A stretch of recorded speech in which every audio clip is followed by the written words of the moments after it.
सरकार शिक्षणનું સ્તર સુધારવા અનેક પ્રયાસ કરી રહી છે, પરંતુ બીજી તરફ અનેક એવી શાળાઓ છે જેના અભાવોને સરકારી બાબુઓ સરકાર સુધી પહોંચવા દેતા જ નથી।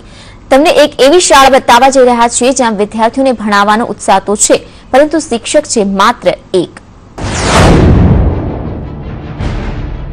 રાણા માધ્યમિક શાળામાં વિદ્યાર્થીઓની સંખ્યા 130 છે, પરંતુ આ તમામ વિદ્યાર્થીઓ માટે શિક્ષક માત્ર એક જ છે। શાળા ખોલવાથી લઈને સફાઈ, પ્યુનના કામ પણ વિદ્યાર્થીઓને કરવા પડે છે। છેલ્લા 2 વર્ષથી આ જ સ્થિતિ છે। હદ તો ત્યારે છે કે ગણિત, વિજ્ઞાન અને અંગ્રેજી જેવા તમામ વિષયો એક જ શિક્ષક ભણાવે છે।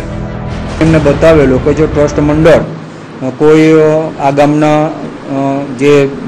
જે બેરોજગાર યુવાનો જે છે અને જેમની શૈક્ષણિક લાયકાત બીએડની હોય અથવા તો વ્યાવસાયિક લાયકાત અને શૈક્ષણિક લાયકાત સારી હોય તો એવા શિક્ષકોને ની સેવા લઈને એમને એમના પ્રમાણમાં જો મહેનતાણું આપવામાં આવે તો આ શિક્ષકોને આપણે વ્યવસ્થા કરી શકીએ અને કામ ચલાવ જ્યાં સુધી ગવર્મેન્ટમાંથી ભરતીની પ્રક્રિયા શરૂ ન થાય ત્યાં સુધી આપણે આ વિકલ્પ વિચારી શકાય।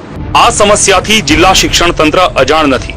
અનેક રજૂઆતો કરાઈ છે, જોકે શિક્ષણ અધિકારી તો અન્ય વિકલ્પ પસંદ કરવાની સલાહ આપી રહ્યા છે।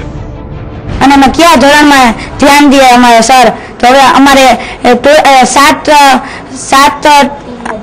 ટીમ રાજ્ય કક્ષાએ જવાની હતી અને ઈ પણ જઈ ન શકી શિક્ષકના લીધે।